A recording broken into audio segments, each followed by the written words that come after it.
Hi guys, welcome back to our new horror story. ತುಂಬ time ಆಯ್ತು horror story ಹೇಳದೆ. ಇವತ್ತೊಂದು ಎಕ್ಸಲೆಂಟ್ ಹಾರರ್ ಸ್ಟೋರಿ ನಾನು ತೊಗೊಂಡು ಬಂದಿದ್ದೇನೆ. ನಾನು ಸ್ವಲ್ಪ ಡೈಲಿ ಬ್ಲಾಗ್ಸ್ ಮಾಡೋದರಿಂದ ಈ ಚಾನಲಲ್ಲಿ ಹಾರರ್ ಸ್ಟೋರಿ ಇರಲಿಲ್ಲ. ಹಾಗೆ ಯಾರಿಗಾದ್ರೂ ಬ್ಲಾಗ್ಸ್ ನೋಡ್ಲಿಕ್ಕೆ ಇಂಟ್ರೆಸ್ಟ್ ಇದ್ದರೆ ಆ ಚಾನಲ್ ಕೂಡ ಸಬ್ಸ್ಕ್ರೈಬ್ ಮಾಡ್ಬೋದು, ಡಿಸ್ಕ್ರಿಪ್ಷನಲ್ಲಿ ಇದೆ.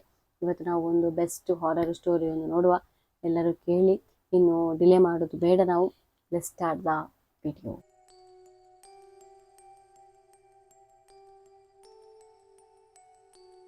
ಈ ಸ್ಟೋರಿಯಲ್ಲಿ ಮೂವರು ಫ್ರೆಂಡ್ಸ್ ಇರ್ತಾರೆ, ಮೂವರು ಹುಡುಗರು.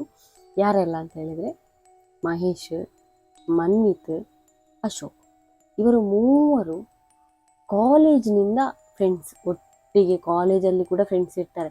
ಕಾಲೇಜ್ ಆದಮೇಲೆ ಜಾಬ್ ಎಲ್ಲ ಟ್ರೈ ಮಾಡ್ತಾರೆ. ಒಂದೇ ಕಂಪನಿಯಲ್ಲಿ ಜಾಬ್ ಕೂಡ ತಗೊಳ್ತಾರೆ.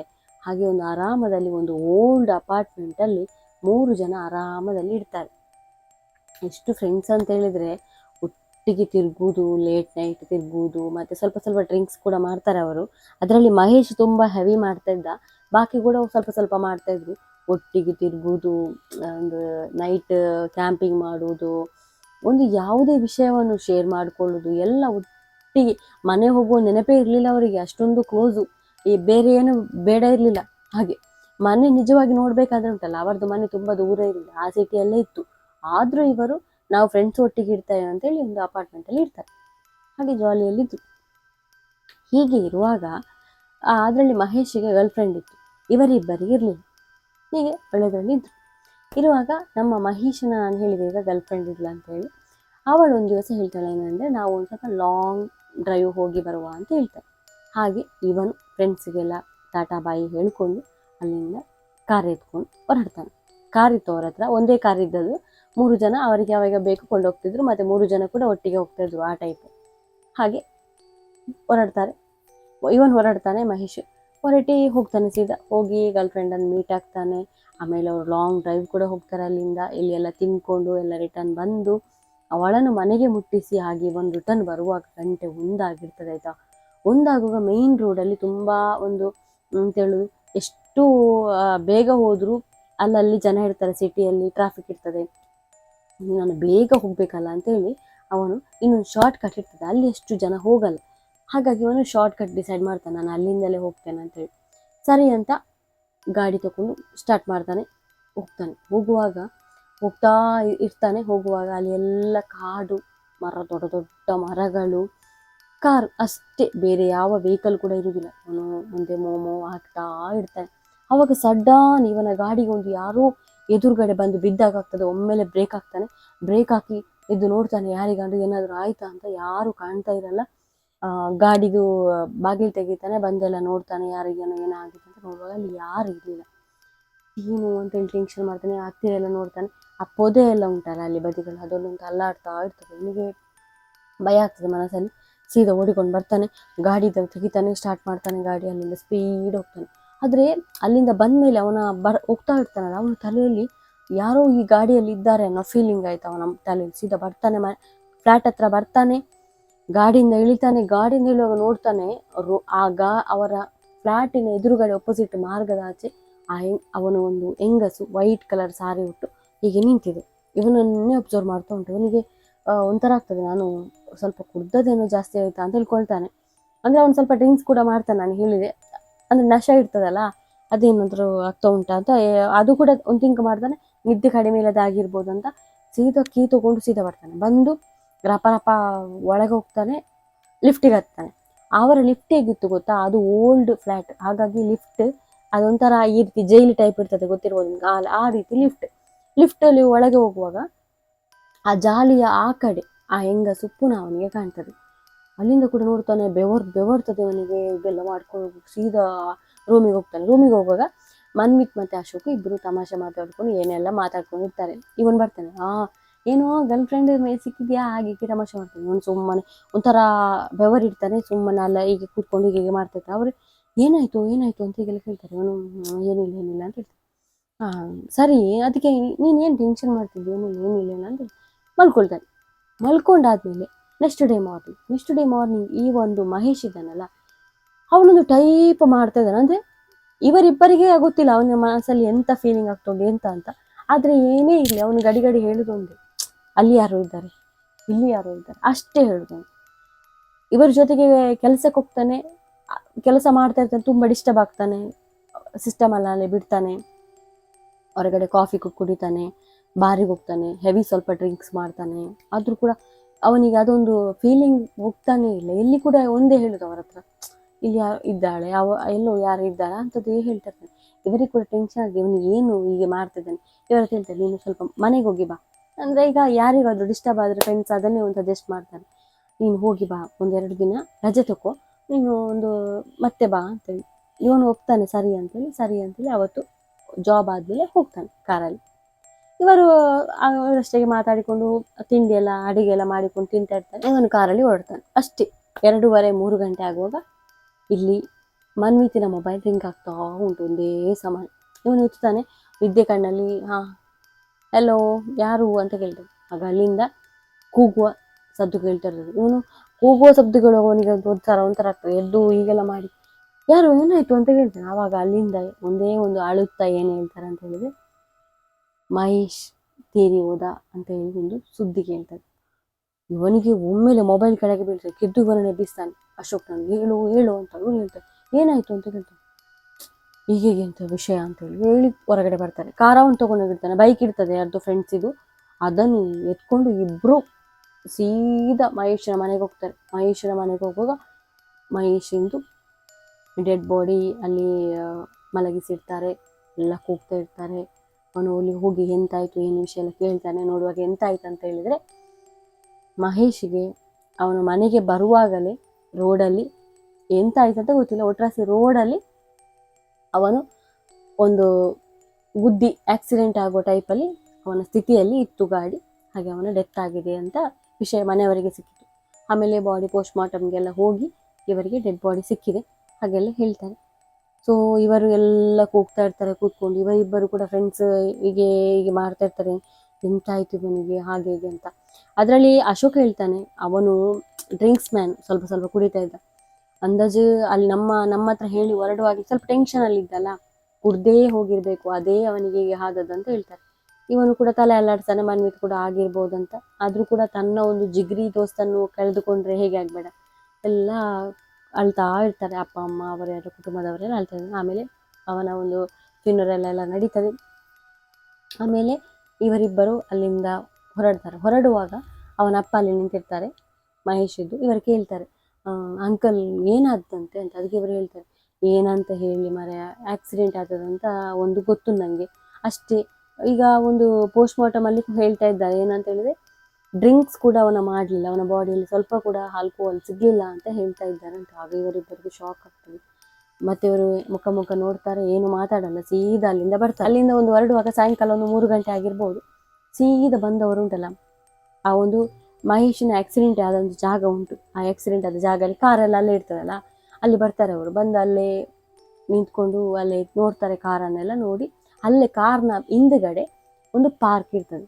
ಸೊ ಅವರು ಸೀದಾ ಪಾರ್ಕಿಗೆ ಬರ್ತಾರೆ. ಪಾರ್ಕಲ್ಲಿ ಒಂದು ಬೆಂಚ್ ಇರ್ತದೆ, ಬೆಂಚಲ್ಲಿ ಕೂತ್ಕೊಂಡು ಹೇಳ್ತಾರೆ, ಅವನೊಂದು ಹೇಳ್ತಾ ಇದ್ದ ಗೊತ್ತು ನನಗೆ, ಆ ಹೆಂಗಸು ಅವನನ್ನು ಫಾಲೋ ಮಾಡ್ತಾ ಇತ್ತು ಹಾಗೆ ಹೀಗೆ ಅಂತ, ಅದರಿಂದ ಏನಾದರೂ ಆಗಿದೋ ಏನೋ ಅಂತೇಳಿ ಇವರಿಬ್ಬರು ಮಾತಾಡ್ತಾ ಇರ್ತಾರೆ. ಯಾಕಂದರೆ ಈ ಆಕ್ಸಿಡೆಂಟಲ್ಲಿ, ಈ ಒಂದು ರೋಡಲ್ಲಿ ತುಂಬ ಆಕ್ಸಿಡೆಂಟ್ ಆಗಿದೆ. ಅದು ಆ ಒಂದು ವಿಷಯ ಎಲ್ಲರಿಗೂ ಗೊತ್ತುಂಟು. ಆ ಒಂದು ಈಗ ನಾನು ಹೇಳಿದೆ ಅಲ್ಲ, ಪಾರ್ಕಿನ ಹತ್ತಿರ ಅಲ್ಲಿ ತುಂಬ ಆಕ್ಸಿಡೆಂಟ್ ಆಗಿದೆ, 1-2 ಅಂತಲ್ಲ, ಅದೊಂದು ಆಕ್ಸಿಡೆಂಟ್ ಸ್ಪಾಟೇ ಆಗಿದೆ, ಅಷ್ಟೊಂದು ಆಕ್ಸಿಡೆಂಟ್ ಅಲ್ಲಿ ಆಗ್ತಾ ಉಂಟು. ಹಾಗೆ ಇವರಿಬ್ಬರು ಮಾತಾಡ್ತಾರೆ, ಏನಾಗಿರ್ಬೋದು ಅಂತ. ಆವಾಗ ಇವರು ಮಾತಾಡ್ತಿರುವಾಗ ಇವರ ಪಕ್ಕದಲ್ಲಿ ಒಂದು ಅಜ್ಜಿ ಒಂದು ವೈಟ್ ಸಾರಿ ಹಾಕೊಂಡು ಕೂತ್ಕೊಂಡು ಇವರನ್ನೇ ಅಬ್ಸರ್ವ್ ಮಾಡ್ತಿತ್ತು. ಇವರಿಬ್ಬರು ನೋಡ್ತಾರೆ. ನೋಡುವಾಗ ಅಜ್ಜಿ ಹೇಳ್ತಾರೆ, ಏನು ವಿಷಯ ನೀವು ಮಾತಾಡ್ತಿದ್ರೆ, ನನಗೆ ಕೂಡ ಗೊತ್ತುಂಟು ಆ ವಿಷಯ ಅಂತ. ಇವರಿಬ್ಬರು ಮುಖ ನೋಡಿ ಕೇಳ್ತಾರೆ, ನಿಮ್ಗೆ ಎಂತ ಗೊತ್ತುಂಟು ಅಂತ ಇವರು ಕೇಳ್ತಾರೆ. ಮನ್ವಿತ್ ಸ್ವಲ್ಪ ಇಂಟ್ರೆಸ್ಟಲ್ಲಿ ಕೇಳ್ತಾನೆ, ಅಶೋಕಿನಿಗೆ ಅಷ್ಟು ಇಂಟ್ರೆಸ್ಟ್ ಇರಲ್ಲ. ಆಗ ಮನ್ವಿತ್ ಹೇಳ್ತಾನೆ, ಹೀಗೆ ನಮ್ಮ ಫ್ರೆಂಡ್ ಒಬ್ಬ ಆಕ್ಸಿಡೆಂಟ್ ಆಯಿತು, ಅವನಿಗೆ ರೀಸೆಂಟಾಗಿ ಆಕ್ಸಿಡೆಂಟ್ ಆಯಿತು ಅವನಿಗೆ, ನನ್ನ ಫ್ರೆಂಡಿಗೆ. ಅವನಿಗೇನು ಇಲ್ಲಿಂದಲೇ ಅವನು ಶಾರ್ಟ್ ಕಟ್ ತೊಗೊಂಡು ಹೋಗುವಾಗ ಅವನಿಗೆ ಆಕ್ಸಿಡೆಂಟ್ ಆಗಿ ಮತ್ತೆ ಅವನು ಒಂದು ಹೆಂಗಸು ಫಾಲೋ ಮಾಡ್ತಾ ಉಂಟು ಹಾಗೆ ಹೀಗೆ ಅಂತ ನಮ್ಮ ಹತ್ರ ಹೇಳ್ತಾನೆ ಇದ್ದ. ನಾವು ಅಷ್ಟನ್ನು ಅದನ್ನು ಸೀರಿಯಸ್ ಆಗಿ ತಗೊಳ್ಳಿಲ್ಲ, ಹೀಗೆ ಆಯ್ತು ಅಂತ ಹೇಳ್ತಾರೆ. ಆವಾಗ ಆ ಹೆಂಗಸು ಅಲ್ಲಿ ಬಂದು ಹೇಳ್ತಾರೆ, ಅದು ಹೌದು, ನನಗೆ ಕೂಡ ಎಕ್ಸ್ಪೀರಿಯನ್ಸ್ ಆಗಿದೆ. ನಾನು ಮದುವೆ ಆದಮೇಲೆ ಈ ಊರಿಗೆ ಶಿಫ್ಟ್ ಆಗಿದ್ದೆ ನನ್ನ ಗಂಡನ ಜೊತೆ. ಆವಾಗ ನಾವು ಲೇಟಾಗಿ ಎಲ್ಲಿಗೋ ಹೋಗಿ ರಿಟರ್ನ್ ಬರುವಾಗ ನನ್ನ ಹಸ್ಬೆಂಡ್ ಇದೇ ಒಂದು ಪಾರ್ಕಿನ ಹತ್ತಿರ ಗಾಡಿ ಒಮ್ಮೆನೆ ನಿಲ್ಲಿಸಿ ಹೇಳಿದ್ರು, ಗಾಡಿದು ಟೈರ್ ಪಂಚರ್ ಆಗಿದೆ, ಹಾಗಾಗಿ ನಾನು ಸರಿ ಮಾಡ್ತೇನೆ, ನೀವು ಇಲ್ಲೇ ಕೂತ್ಕೊ ಅಂತ ನನ್ನ ಹತ್ರ ಹೇಳಿದರು. ಹಾಗೆ ನಾನು ಕೂತ್ಕೊಂಡಿದ್ದೆ. ಹಾಗೆ ನಾನು ತುಂಬ ಹೊತ್ತಾಯಿತು, ನನ್ನ ಗಂಡ ವಾಪಸ್ ಅಲ್ಲಿಂದ ಹೊರಗಡೆ ಹೋದವರು ಬರಲೇ ಇಲ್ಲ. ಆವಾಗ ನನಗೆ ತುಂಬ ಟೆನ್ಷನ್ ಆಯಿತು. ಹಾಗೆ ನಾನು ಕಾರಿನ ಡೋರ್ ತೆಗೆದು ಹೊರಗಡೆ ಬರ್ತೇನೆ, ನನ್ನ ಗಂಡನೇ ಇರಲಿಲ್ಲ. ನನಗೆ ದಿಕ್ಕು ತೋಚದಾಯಿತು, ಅವನು ನನಗೆ ಪೊದೆ ಅಲ್ಲಾಡೋದು ಕಾಣಿತು. ಹಾಗೆ ನಾನು ಸ್ವಲ್ಪ ಹತ್ತಿರ ಹೋಗಿ ನೋಡುವಾಗ ಅಲ್ಲಿ ನಾನು ನನ್ನ ಗಂಡ ಸತ್ತಿದ್ರು ನಾನು ಅಳ್ತಾ ಇದ್ದೆ. ಅದನ್ನೊಂದು ನನಗೆ ನೋಡಿ ತುಂಬ ಶಾಕ್ ಆಯಿತು. ಹಾಗೆ ನಾನು ಓಡೋಡಿ ಬಂದೆ. ಓಡೋಡಿ ವಾಪಸ್ ರಿಟರ್ನ್ ಬರುವಾಗ ನನ್ನ ಕಂಡ ನನ್ನನ್ನು ಹುಡುಕ್ತಾ ಇದ್ದಾರೆ. ಅವ್ರು ನನಗೆ 2 ಬೈದರು, ನೀನು ಎಲ್ಲಿ ಹೋದದ್ದು, ನಾನು ಎಷ್ಟು ಹುಡುಕಿದೆ ನೀನು ನನಗೆ ಗೊತ್ತುಂಟು ಅಂತ ನನಗೆ ಬೈದರು. ಆಮೇಲೆ ಸೀದಾ ನಾನು ಕಾರಲ್ಲಿ ಕೂತ್ಕೊಂಡು ನಾನು ಮತ್ತು ನನ್ನ ಗಂಡ ಸೀದಾ ಹೋದ್ವಿ. ಮತ್ತು ನಾವು ಈ ಕಡೆಗೆ ಬರಲೇ ಇಲ್ಲ. ಮತ್ತು ಏನೋ ತುಂಬ ದಿನದಿಂದ ಅದೇ ಫೀಲ್ ಆಗ್ತಿತ್ತು ನನಗೆ. ಡೌಟು, ಇಲ್ಲಿ ಯಾರೋ ಒಂದು ಲೇಡಿದು ಆತ್ಮ ಇದೆ, ಅದು ಎಲ್ಲರನ್ನು ಫಾಲೋ ಮಾಡಿ ಒಟ್ರಾಸಿ ಅವರು ಸಾಯುವವರೆಗೆ ಅವರ ಜೊತೆ ಇರ್ತದೆ ಅಂತ ನನಗೆ ಅನಿಸ್ತದೆ ಅಂತ ಆ ಹೆಂಗಸು ಹೇಳ್ತದೆ. ಆವಾಗ ಅಶೋಕ್ ಉಂಟಲ್ಲ, ಅವನು ಸ್ವಲ್ಪ ಕುಡ್ದು ಕೂಡ ಇದ್ದ. ಯಾಕಂದರೆ ಅದೇ ಒಂದು ಟೆನ್ಷನ್ ಇತ್ತು ಅವನಿಗೆ. ಅವನು ಸಾರಿ ಬೈತಾನೆ ಅಜ್ಜಿಗೆ. ಎಂತ ಅಂತ ತಿಳ್ಕೊಂಡಿದ್ವಿ, ಇದನ್ನೆಲ್ಲ ಯಾರಿಗೆ ನೀವು ಹೇಳುದು? ಈ ಮೂಢನಂಬಿಕೆಯನ್ನು ಹೇಳಿ ಅವ ಒಬ್ಬ ಹೇಳಿ ಸತ್ತೋದ. ನೀವು ಹೇಳಿ ಅದನ್ನೆಲ್ಲ, ಬಾರೋ ನೀನು ಅಂತ ಮನ್ನಿತೆ ಹೇಳ್ತಾನೆ. ನೋಡು, ಅವರ ಕತೆ ಇರಲಿ, ಆದರೆ ಅವರ ಪ್ರಾಯಕ್ಕೆ ನೀನು ಮರ್ಯಾದೆ ಕೊಡ್ಬೇಕು, ಹಾಗೆಲ್ಲ ಹೇಳಬಾರ್ದು. ಅಶೋಕ್ ಇದ್ದಾನಲ್ಲ, ಅವನು ಬೆಚ್ಚದಲ್ಲಿ ಸೀದಾ ಹೋಗ್ತಾನೆ, ಎಂಥವಾದ್ರೂ ಮಾಡ್ಕೊ ಅಂತ. ಆಮೇಲೆ ಅನ್ವಿತ್ ಅಲ್ಲಿ ಸ್ವಲ್ಪ ಹೊತ್ತು ಕೂತ್ಕೊಂಡಿದ್ದು ಸೀದಾ ರಿಟರ್ನ್ ಮತ್ತೆ ಹೋಗ್ತಾನೆ. ಮನಸ್ಸು ಭಾರ ಮಾಡ್ಕೊಂಡು ಹೋಗ್ತಾನೆ. ಅವನು ಗಾಡಿಯಲ್ಲಿ ಹೋಗಿರ್ತಾನೆ, ಬೈಕ್ ತಗೊಂಡು ಹೋಗಿರ್ತಾನೆ. ಹಾಗಾಗಿ ಇವನು ಅಲ್ಲಿಂದ ಹೇಗೋ ಒಂದು ಆಟೋ ಎಲ್ಲ ಮಾಡಿಕೊಂಡು ಅಲ್ಲಿಂದ ಬರ್ತಾನೆ.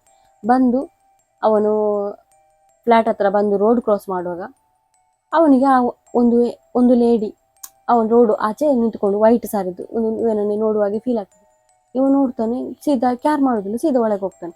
ಒಳಗೆ ಹೋಗಿ ಲಿಫ್ಟಿದ್ದು ಇದು ಹಾಕುವಾಗ ಕೂಡ ಅವನಿಗೆ ಲಿಫ್ಟಿನ ಆ ಕಡೆ ಒಂದು ಹೆಂಗಸು ಕಾಣ್ತಾನೆ. ಅವನಿಗೆ ರಫ್ ನೆನಪಾಗ್ತದೆ, ಇದೆಲ್ಲ ಮಹೇಶ್ ನನ್ನ ಹತ್ರ ಹೇಳ್ತಾ ಇದ್ದಲ್ಲ ಅಂತ ಒಂದು ಫೀಲ್ ಆಗ್ತದೆ ಅವನಿಗೆ. ಫೀಲ್ ಆಗಿ ಸೀದಾ ಮೇಲೆ ಹೋಗುವಾಗ ಅಶೋಕ್ ಮಲಗಿರ್ತಾನೆ ಆಯ್ತಾ. ಇವನಿಗಾಗ್ತದೆ, ಈಗ ಇವನಿಗೆಲ್ಲ ಇದನ್ನು ಹೇಳಿದ್ರೆ ತುಂಬ ನನಗೆ ಬೈಯುವ ಅಂತ ಆಗ್ತದೆ. ಅವಾಗ ಅಶೋಕ್ ಹೇಳ್ತಾನೆ, ಎಚ್ಚರಿಕೆ ಅವನಿಗೆ ಹೇಳ್ತಾನೆ, ಎಲ್ಲಿದ್ದೆ ಇಷ್ಟೊತ್ತು ಅಂತ ಕೇಳ್ತಾನೆ. ಇಲ್ಲ, ನಾನು ಬಂದೆ, ನಂಗೆ ಗೊತ್ತುಂಟು ನೀನು ಕೂಡ ಅಪ್ಸೆಟ್ ಆಗಿದೆ ಅಂತ ಹೇಳ್ತಾನೆ. ಅವರಿಬ್ಬರು ಹೌದು ಅಂತ ಹೇಳ್ತಾನೆ. ಅವನು ಕೂಡ ಹೇಗಿದು ಎಷ್ಟು ಆದರೂ ತನ್ನ ಒಂದು ಫ್ರೆಂಡನ್ನು ಕಳ್ಕೊಂಡ ಮೇಲೆ ಇಬ್ಬರು ಕೂಡ ಅಪ್ಸೆಟ್ ಆಗಿರ್ತಾರೆ. ಇವನು ಹೇಳ್ತಾನೆ, ನಾವು ಹೊರಗಡೆ ಹೋಗಿ ಬರುವ ಅಂತ. ಸರಿ ಆಯಿತು ಅಂತ ಮನ್ವಿತ್ ಮತ್ತು ಅಶೋಕ್ ಇಬ್ಬರು ಹೊರಗಡೆ ಬರ್ತಾರೆ. ಹೊರಗಡೆ ಬಂದು ಹೀಗೆ ನಿಂತ್ಕೊಂಡಿರುವಾಗಲೇ ಈ ಮನ್ವಿತಿಗೆ ರೋಡಿನ ಆ ಕಡೆ ಆ ಹೆಂಗಸ ಅಲ್ಲೇ ನಿಂತ್ಕೊಂಡಿರ್ತದೆ ಆಯ್ತಾ. ಇವನು ಅಶೋಕ್ ಕೇಳ್ತಾನೆ, ನೋಡು ಅಲ್ಲಿ ಆ ಹೆಂಗಸು ಅಂತ ಹೇಳ್ತಾನೆ. ಆಗ ಅಶೋಕ್ ಟರ್ನಾಗಿ ನೋಡ್ತಾನೆ. ಅವನಿಗೆ ಯಾರು ಕಾರಣ, ಏನು ಹೇಳ್ತಿದ್ವು, ಮಹೇಶ್ ಕೂಡ ಹೀಗೆ ಹೇಳಿ ಅವನು ಸತ್ತೋದು, ಈಗ ನೀನು ಯಾಕೋ ಆ ರೀತಿ ಹೇಳ್ತಿದ್ವಿ, ಕೋಪ ಬರ್ತದೆ ತುಂಬ. ಏನಂತ ಗೊತ್ತಿಲ್ಲ ಮಾರ, ನನಗೆ ಆ ಹೆಂಗಸು ಮತ್ತೆ ರಿಟರ್ನ್ ಕಾಣ್ತಾ ಉಂಟು, ಏನೋ ಅದನ್ನೇ ಬೆಳಗಿಂದ ಮಾತಾಡಿ ಏನೋ ನನಗೆ ಕಾಣ್ತಾ ಉಂಟು ಅಂತ ಹೇಳ್ತಾನೆ. ಸರಿ ಅಂತ ಇಬ್ರು ಅದನ್ನು ಅಲ್ಲೇ ಬಿಡ್ತಾರೆ. ನಾವು ಸ್ವಲ್ಪ ಕುಡಿದು ಬರೋ ಬಾ ಅಂತ ಹೇಳ್ತಾರೆ. ಸರಿ ಅಂತ ಹೋಗ್ತಾರೆ. ಹೋಗಿ ಕೂತ್ಕೊಂಡಿರ್ತಾರೆ ಬಾರಲ್ಲಿ. ಅಶೋಕ್ ಕೂಡ ಕೂತ್ಕೊಂಡಿರ್ತಾನೆ. ಅಶೋಕು ಹೇಳ್ತಾನೆ, ನಾನು ವಾಶ್ರೂಮ್ಗೆ ಹೋಗಿ ಬರ್ತೇನೆ, ನೀನು ಆರ್ಡ್ರ್ ಮಾಡು ಅಂತೇಳಿ ಸೀದಾ ಹೋಗ್ತಾನೆ. ಇವನು ಮನ್ವಿತ್ ಕೂತ್ಕೊಂಡಿರುವಾಗ ಇವನಿಗೆ ಆ ಹೆಂಗಸು ಮತ್ತೆ ಕಾಣ್ತದೆ. ಅದು ಎಲ್ಲಿ, ಆ ಕಡೆ ಸೀದಾ ಬರ್ತಾನೆ. ನೋಡ್ತಾನೆ ಹೆಂಗಸನ್ನು. ನೋಡುವಾಗ ಒಂದು ಕಾರ್ ಪಾಸ್ ಆಗ್ತದೆ. ಅದು ಕಾರ್ ಬೇರೆ ಯಾರದಲ್ಲ, ಮಹೇಶದ್ದೇ ಕಾರ್. ಇವನಿಗೆ ನೋಡಿ ಶಾಕ್ ಆಯ್ತಾ. ನೋಡುವಾಗ ಆ ಕಾರಿನ ಹಿಂದಗಡೆ ಒಂದು ವೈಟ್ ಡ್ರೆಸ್ಸಿನ ಒಂದು ಲೇಡಿ ಕೂತಾಗೆ ಕಾಣ್ತದೆ. ಇವನು ಬೈಕ್ ಸ್ಟಾರ್ಟ್ ಮಾಡ್ತಾನೆ, ಆ ಕಾರನ್ನು ಫಾಲೋ ಮಾಡ್ಕೊಂಡು ಹೋಗ್ತಾನೆ. ಕಾರು ಸೀದಾ ಹೋಗಿ ಉಂಟಲ್ಲ, ಅದೇ ಒಂದು ಯಾವ ಜಾಗದಲ್ಲಿ ಆಕ್ಸಿಡೆಂಟ್ ಆಯ್ತಾ ಆ ಪಾರ್ಕಿನ ಹತ್ತಿರ ಅಲ್ಲಿ ನಿಲ್ತದೆ. ಅಲ್ಲಿ ನಿಲ್ಲುವಾಗ ಇವನು ಬೈಕನ್ನು ಬಿಟ್ಟು ಮಹೇಶ್ ಅಂತ ಓಡಿಕೊಂಡು ಬರ್ತಾನೆ. ಓಡಿಕೊಂಡು ಬಂದು ಅಲ್ಲಿ ಕಾರ್ ನಿಂತಿರ್ತದಲ್ಲ, ಕಾರಿನ ಹತ್ತಿರ ಹೋಗಿ ಈಗ ಬಡಿದು ಇದು ನೋಡುವಾಗ ಉಂಟಲ್ಲ, ಅದು ಬೇರೆ ಯಾರಲ್ಲ, ಆ ಕತೆ ಹೇಳಿತಲ್ಲ ಅಜ್ಜಿ, ಆ ಅಜ್ಜಿ ಆ ಮಹೇಶ್ನೊಟ್ಟಿಗೆ ಕೂತ್ಕೊಂಡು ಉಂಟಾಯ್ತಾ. ಬಡಿತಾನೆ, ಮಹೇಶ್ ಹೊರಗಡೆ ಬರೋ, ಏನು ಮಾಡ್ತಿದ್ವಿ, ಇವನಿಗೆ ಅವನು ಸತ್ತ ಮಂಡೆಯಲ್ಲೇ ಇಲ್ಲ, ಬಡಿತಾ ಇರ್ತಾನೆ ಆಯ್ತಾ. ಬಡಿಯುವಾಗ ಉಂಟಲ್ಲ, ಮಹೇಶ್ ಕಾರಿನಿಂದ ಇಳಿದು ಪಾರ್ಕಿನ ಹತ್ರ ಓಡಿ ಹೋಗ್ತಾನೆ. ಇವನು ಕೂಡ ಅವನಿಂದ ಓಡಿ ಹೋಗುವಾಗ ಅಲ್ಲಿ ಆ ಒಂದು ಹೆಂಗಸು ಉಂಟಲ್ಲ, ಅವನ ಒಂದು ಕುತ್ತಿಗೆಯನ್ನು ಹಿಡಿದು ಸಾಯಿಸ್ತಾ ಉಂಟು. ಬಿಡು ಅಂತ ಹೇಳ್ತಾನೆ. ಅಷ್ಟು ಇವಾಗ ಮೊಬೈಲ್ ರಿಂಗ್ ಆಗ್ತಾ ಇದೆ. ಮೊಬೈಲ್ ರಿಂಗ್ ಆಗ್ತಾ ಉಂಟಲ್ಲ, ಈಗ ನೋಡ್ತಾನೆ ಅಲ್ಲಿ ಯಾರು ಇರಲ್ಲ, ಎಂತ ಇರಲ್ಲ, ಹೆಂಗಸು ಇಲ್ಲ, ಮಹೇಶು ಇಲ್ಲ, ಯಾರು ಇರಲ್ಲ. ಕಾಲ್ ತೆಗೆದು ಮಾತಾಡ್ತಾನೆ. ಕಾಲಲ್ಲಿ ಅಲ್ಲಿ ಇರ್ತಾರೆ ಅಂದರೆ ಅಶೋಕ್ ಹೇಳ್ತಾನೆ ನೀನು ಎಲ್ಲಿಯೋ ಇದ್ದೀಯ ಅಂತ ಬೈತಾನೆ. ಇವನು ಹೇಳ್ತಾನೆ ನಾನು ಪಾರ್ಕ್ ಹತ್ರ ಇದ್ದೆ. ಯಾವ ಪಾರ್ಕ್ ಅಂತ ಹೇಳ್ತಾನೆ. ನೀನು ಅಲ್ಲೇ ಇರು, ನಾನು ಬರ್ತೇನೆ ಅಂತ. ಕಾಲ್ ಕಟ್ ಮಾಡ್ತಾನೆ. ಕಾಲ್ ಮಾಡಿ ಸೀದಾ ಬರ್ತಾನೆ. ಬಂದು ಅಲ್ಲಿ ಪಾರ್ಕ್ ಹತ್ರ ಬೆಂಚಲ್ಲಿ ಇರ್ತಾನೆ, ಸುಮ್ಮನೆ ಕುತ್ಕೊಂಡಿರ್ತಾನೆ. ಅಲ್ಲಿಗೆ ಅಶೋಕ್ ಬರ್ತಾನೆ. ಸೀದಾ ಬರುವಾಗ ಅವನ ಜೊತೆ ಒಂದು ಅಂಕಲನ್ನು ಕೂಡ ಕರ್ಕೊಂಡು ಬಂದಿರ್ತಾನೆ. ಬಂದು ಕೂತ್ಕೊಳ್ತಾನೆ. ಯಾಕೆ ಇಲ್ಲಿ ಬಂದೆ ಅಂತ ಅವ್ನು ಕೇಳ್ತಾನೆ. ಅಶೋಕ್ ಬಂದು ನಾನು ಮಹೇಶನ್ನು ನೋಡ್ಬೇಕನು ಹಾಗೆ ಬಂದೆ ಅಂತ. ಏನೋ ಹೇಳ್ತಿದ್ದೆ, ಮಹೇಶ್ ಇದು ಡೆತ್ ಆಯಿತು, ಇವತ್ತೇ ನಾವು ಎಲ್ಲ ಮಾಡಿ ಬಂದದ್ದು ನಿಮಗೆ ಗೊತ್ತಿಲ್ವಾ ಅಂತ ಸುಮ್ಮನೆ ಆಲೋಚನೆ ಮಾಡ್ತಾನೆ. ಅಲ್ಲ, ಆ ಲೇಡಿ ಇದ್ರು, ಬೆಳಗ್ಗೆ ನಾವು ಪಾರ್ಕಲ್ಲಿ ನೋಡಿದ್ವಲ್ಲ ಆ ಅಜ್ಜಿ ಇದ್ರು ಅಂತ. ಆವಾಗ ಹೇಳ್ತಾನೆ, ನೋಡು ಅದಕ್ಕೆ ನಾನು ಕ್ಲಿಯರ್ ಮಾಡ್ಲಿಕ್ಕೆ ಕರ್ಕೊಂಡು ಬಂದದ್ದು, ನೋಡು ಅಂಕಲ್ ಅಂತ ತೋರಿಸ್ತಾನೆ. ಅಂಕಲ್ ಹೇಳ್ತಾರೆ ಏನಂತ ಹೇಳಿದ್ರೆ, ನಾನು ಮತ್ತೆ ನನ್ನ ಹೆಂಡತಿ ಮದುವೆ ಆಗಿದ್ದ ಹೊಸತರಲ್ಲಿ ಈ ಊರಿಗೆ ಬಂದಿದ್ವಿ. ಬಂದು ಸ್ವಲ್ಪ ಟೈಮ್ ಆದಮೇಲೆ ನಾವು ಒಂದು ದಿವಸ ಎಲ್ಲಿಗೋ ಹೋಗಿ ಬರುವಾಗ ನೈಟ್ ಈ ರೋಡಲ್ಲೇ ಬರುವಾಗ ಒಂದು ಆಕ್ಸಿಡೆಂಟಲ್ಲಿ ನನ್ನ ಹೆಂಡತಿ ತೀರಿಹೋದ್ಲು. ಅವತ್ತಿಂದ ಏನು ಅಂತ ಗೊತ್ತಿಲ್ಲ, ನಾನು ಹೇಗೋ ಇದ್ದೆ, ನನಗೆ ಕೂಡ ತುಂಬ ಸಲ ಅವಳು ನೋಡಲಿಕ್ಕೆ ಸಿಕ್ತಿದ್ಲು.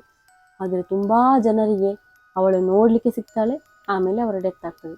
ಹೇಗೆ ಅಂತ ಇಲ್ಲ, ಅದೇ ಕೂಡ ಇದೇ ರೋಡಲ್ಲಿ ಅಂತ ಆ ಒಂದು ಅಜ್ಜ ವಿಷಯವನ್ನು ಹೇಳ್ತಾರೆ. ಆಗ ಇವರಿಬ್ಬರಿಗೂ ಉಂಟಲ್ಲ ಅದನ್ನು ಕೇಳಿ, ಅಶೋಕಿನಿಗೆ ಗೊತ್ತಿರ್ತದೆ ವಿಷಯ, ಇವನಿಗೆ ಅದನ್ನು ಕೇಳಿ ಮನ್ವಿತ್ರಿಗೆ ಶಾಕ್. ಅವನು ಹೇಳ್ತಾನೆ, ಮಹೇಶ್ ಹಾಗಾದ್ರೆ ಎಷ್ಟು ದಿನದಿಂದ ಟಾರ್ಚರ್ ಅನುಭವಿಸ್ತಾ ಇರ್ಬೋದು ಅಂತ ಹೇಳಿ. ಯಾಕಂದ್ರೆ ಆ ಟಾರ್ಚರ್ ಅನ್ನು ಎಲ್ಲ ಒಂದು ದಿನದಲ್ಲಿ, ಒಂದು ಮಧ್ಯಾಹ್ನದಿಂದ ಸಾಯಂಕಾಲದವರೆಗೆ ಇವನು ಅನುಭವಿಸಿದಾನೆ. ಅವನು ಹೇಗೆ ಸತ್ತ ಎಲ್ಲ ಡಿಟೇಲ್ ಅವನಿಗೆ ಗೊತ್ತಾಗಿದೆ. ಮಹೇಶ್ನ ಆತ್ಮ ಒಂದು ಅವನ ಫಾಲೋ ಮಾಡಿಕೊಂಡು ಅದೆಲ್ಲ ಮಾಡಿಕೊಟ್ಟದ್ದು. ಹಾಗಾಗಿ ಅವನಿಗೆ ಸತ್ಯ ಕೂಡ ಗೊತ್ತಾಯ್ತು ಎಂಥ ವಿಷಯ ಅಂತ. ಅಂಕಲ್ ಹೇಳ್ತಾರೆ, ನೋಡಿ ನೀವು ಸುಮ್ಮನೆ ಈ ಕಡೆ ಬರಬೇಡಿ, ಇನ್ನು ಗೊತ್ತಾಯ್ತಲ್ಲ ವಿಷಯ, ಇನ್ನು ಈ ಕಡೆಯಿಂದ ಬರೋದು ಸ್ವಲ್ಪ ಕಡಿಮೆ ಮಾಡಿ ಅಷ್ಟೇ ಅಂತ. ಸರಿ, ಅಂಕಲಿಗೆ ಅಲ್ಲಿಂದ ಮಾತಾಡಿ ಥ್ಯಾಂಕ್ಸ್ ಹೇಳ್ತಾ ಮನ್ವಿತನ್ನು ಸಮಾಧಾನ ಮಾಡ್ಕೊಂಡು ಅಶೋಕ್ ಅಲ್ಲಿಂದ ಕರ್ಕೊಂಡು ಹೋಗ್ತಾನೆ.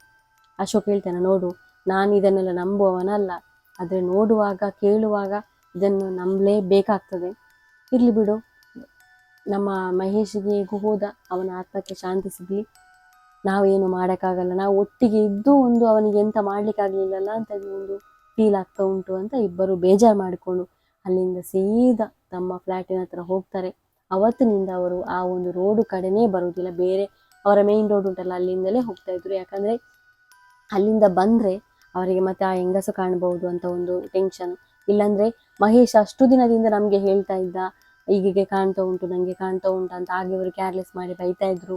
ಎಂತೆಲ್ಲ ಆಯಿತು, ಒಂದು ಲೆಕ್ಕದಲ್ಲಿ ಅವರು ಕೂಡ ಅವನ ಒಂದು ಸಾವಿಗೆ ಕಾರಣ ಆದರೂ ಏನೋ ಅಂತ ಮಾನಸಿಕವಾಗಿ ಹಿಂಸೆ ಪಡಿತಿದ್ದ ಅವನು, ಅದು ಕೂಡ ಆಗಿರ್ಬೋದು ಅಂತೇಳಿ ಅವರು ಮತ್ತೆ ಅಲ್ಲಿಂದ ಹೋಗಲಿಲ್ಲ. ಆದರೆ ಅವರೊಂದು ಫ್ರೆಂಡ್ ಅವರು ಕಳ್ಕೊಂಡ್ರು. ಹೀಗೆ ಇರ್ಬೋದು, ಇದು ಸತ್ಯ ಕೂಡ ಆಗಿರ್ಬೋದು, ಈ ಕತೆ ಸುಳ್ಳು ಕೂಡ ಆಗಿರ್ಬೋದು. ಯಾಕಂದರೆ ಮಾನಸಿಕ ಒಂದು ಪರಿಸ್ಥಿತಿ ಇದು. ಕೆಲವರಿಗೆ ಕಾಣ್ತದೆ, ಕೆಲವರಿಗೆ ಕಾಣುವುದಿಲ್ಲ, ಕೆಲವರು ಭೂತ ಇದೆ ಅಂತ ನಂಬ್ತಾರೆ, ಕೆಲವರು ನಂಬುವುದಿಲ್ಲ. ಹಾಗೆ ನಂಬುವವರಿಗೆ ಇದು ನಿಜ, ನಂಬದವರಿಗೆ ಇದೊಂದು ಕತೆ. ಹಾಗೆ ಇಷ್ಟ ಆದರೆ ಲೈಕ್ ಬಟನ್ ಲೈಕ್ ಒತ್ತಿ, ಫಸ್ಟ್ ಟೈಮ್ ನಮ್ಮ ಚಾನಲ್ ನೋಡಿದರೆ ಸಬ್ಸ್ಕ್ರೈಬ್ ಮಾಡಿ. ಹಾಗೆ ಸಿಗೋಣ ನಾವು. ಬಾಯ್.